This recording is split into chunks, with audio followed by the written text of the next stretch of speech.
He suffered a closed brain injury, perforated lung, ruptured spleen, open fracture to the left femur bone, 2 open fractures to the right arm. His hand was crushed. His face had been crushed. That's where Christopher's car was, on the side of the road.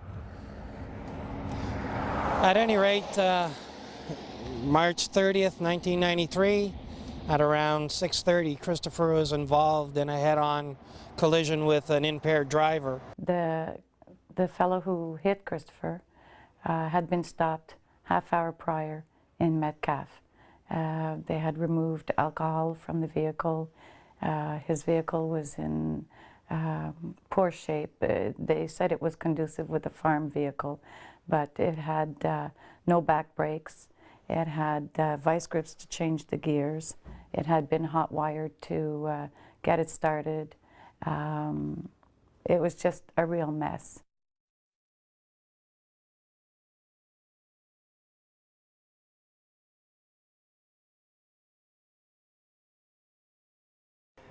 Christopher was in his second year at Ottawa U at 19 years old and was working 2 part-time jobs for Shell Circle K. He was a designated driver whenever he had the opportunity to go out with his friends and stuff like that. And he was a law-abiding citizen, of course, and Football player for the Nepean Redskins. they were champions. And he also coached a minor league hockey team. It was devastating for our family. It was devastating for his younger brother Peter, who at the time was only 10 years old. There's no words to explain or to express what it feels like.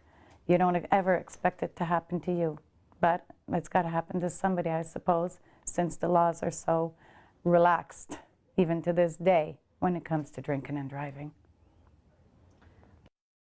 Come along and I'll show you where Christopher's room is now.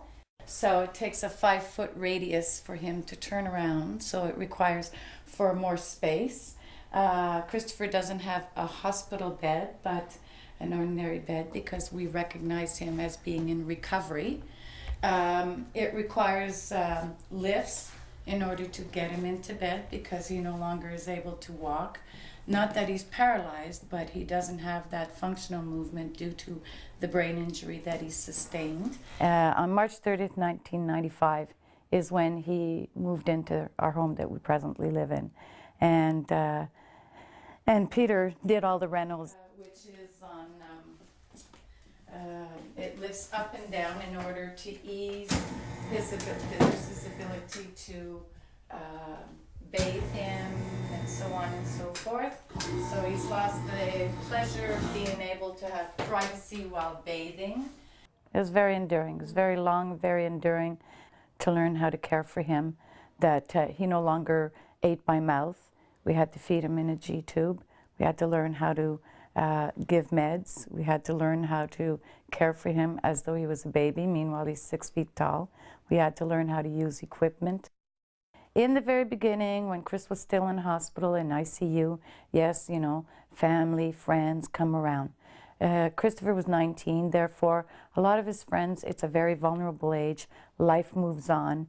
They carry on to their careers, future family, and so on and so forth. So, no, Christopher was left behind.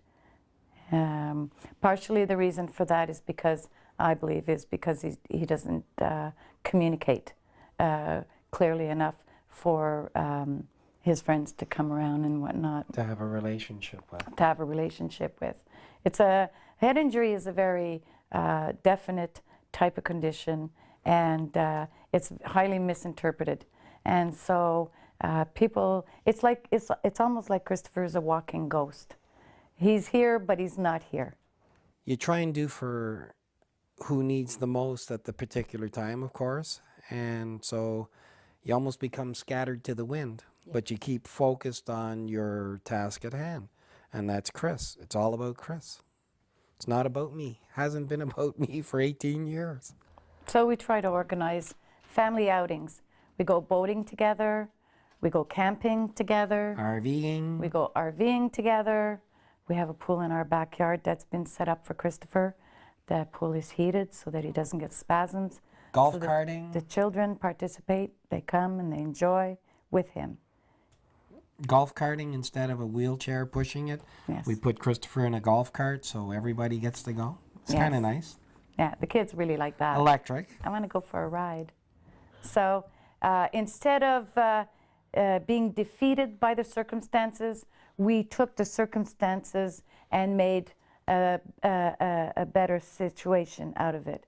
You know, instead of looking at the instead of looking at the glass half full, we look at it or half empty. Or the We normal. look at it half full. Or the normal Yeah. aspect of what transpires in the situation doesn't exist in the way that we've been doing it. It's unheard of, unthought of, Yeah. unacted upon. But we did. We acted on it, and we're remaining and doing it steadfast, Yeah. and will. Yeah. It's being able to provide quality of life after somebody tried to rob it from him. Our biggest hero in this life is Christopher, because he's the survivor. He's the one who has endured. We think we endure nothing. We have a voice. He's the hero in all of this, that he survived.